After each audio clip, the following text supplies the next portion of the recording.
west of the Rockies. You're on the air on Ghost to Ghost AM. Hi. Hello, Art. It's a pleasure to talk to you. And to you. Where are you, sir? This is Peter from Lakewood, Colorado. I talked to you 2 years ago, and strangely enough, it was about this time. Okay. Many years. This is a true story. It did happen to me. Okay. And many years ago, I was in the ministry and studying the ministry, and I had taken my grandfather out to for an evening of sporting events, and he lived in the country. And I took him back home around 11:30, 12 o'clock when the sporting event had finished. Mm-hmm. And after leaving him at his home, which was a farmhouse, I was coming down the country road, and there was like a bend in the road. And looking out my car window, I saw something was stirring the horses out in the field. And being, those are our horses, I decided to park my car just past the bend and walk my way back to the bend, and I started looking over the barbed wire fence to see what was stirring the horses. Sure. As I started looking out toward the horses, I heard a rumbling in the weeds and the grass only a few feet in front of me. When you say rumbling, what do you mean? Kind of a moving of grass or kind of the crackling of weeds. So more like a rustling. There you go. Okay. And as I looked, this is where everything starts getting strange.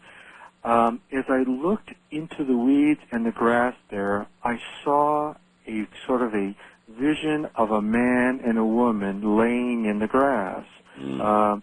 And I thought to myself, I said, oh, this is stupid. You've walked on to something private here in the middle of the night. And I just couldn't cogitate what was going on. As I looked again, these two figures kind of shrunk. I don't know how to others say it, but they just kind of shrunk. You mean literally? Literally, this vision kind of shrunk in size and became something black and white and furry and just ran right toward me. And as it came right to me in the bend, there was a water pipe, that runs for the ditches that run under the dirt roads. Yes. It went right into the ditch, into this drain pipe that goes under the road there. Anyway, to make as to go on, I was very confused, and I kept on looking at the end of this pipe that went under the road, and as I looked further, two little hands emerged out and grabbed the edge of the pipe. And I kept on looking, and out of the pipe came the face of a little boy. And it was a grayish-white, ghoulish-looking little face, and it had black fur all over where his hair was. And he looked at me, I looked at him, and startled, it wrestled back into the pipe. Well, I was afraid. I walked. Afraid? My God, I'd be running as fast as my feet would carry me long before it came back out of the pipe. I mean, when the thing shriveled and went into the pipe, I'd be gone. How did you stand your ground? Well, Art, I was confused. When you see something starting like that, I wasn't scared. It was more like, first of all, it was, oops, I walked into something, all of a sudden it shrunk, and I got confused. I didn't know what to make. When I saw that little face come out and then go back in, I headed back for my car. I got in my car, started it up, and then I said to myself, hey, wait a minute.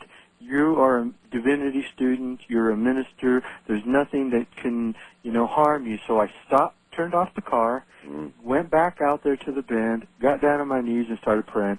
And after I said a few prayers, I just got back up, got in my car, and took off. The next day, I went to my grandfather, and I told him about what happened, and he said, I don't want to tell you what went on here. I want you to tell your father the same thing and see what he has to say. I said it to him, and I went back and told my father, and my father said that many years ago, he and my grandfather were at the farmhouse, and there used to be a little house, a small little one-bedroom house, right where that bend was, and a woman had lost her child, and they had heard that she had turned to black magic to try to have some kind of connection with her dead child. And one time, they felt she was performing, they saw a fireball come out of her house, the front of her house, roll across the yard, roll across the the gravel area in the bend, the road there in the bend, jump over the fence and roll around in the field right about where the horses were. And I know it sounds like a fantastic story, but it is a true story, and I think it was what I saw in that pipe was the ghost of that little boy. And you know, the only question that I have to have answered sure. is whether what you saw really was what was left of that little boy, not gone elsewhere, but trapped here, or whether it was just some sort of weak image, some sort of barely visible, horribly repeating little loop of, what had occurred. Until I find out the answer to that question, these kinds of stories will forever scare me. Because if it was the soul of that little boy, then obviously he wasn't where he should have been. Art, I'm in my 40s, and I've tried to figure that one out, but I can tell you, the face of that little boy, that grayish, the only other time I've seen something like that was I was volunteering in the hospital, and I saw a little child who was about to pass away. He had that same grayish pallor, and if it wasn't something supernatural that these black magic had produced, it definitely was that little child who's caught in that corner, and maybe will be there forever.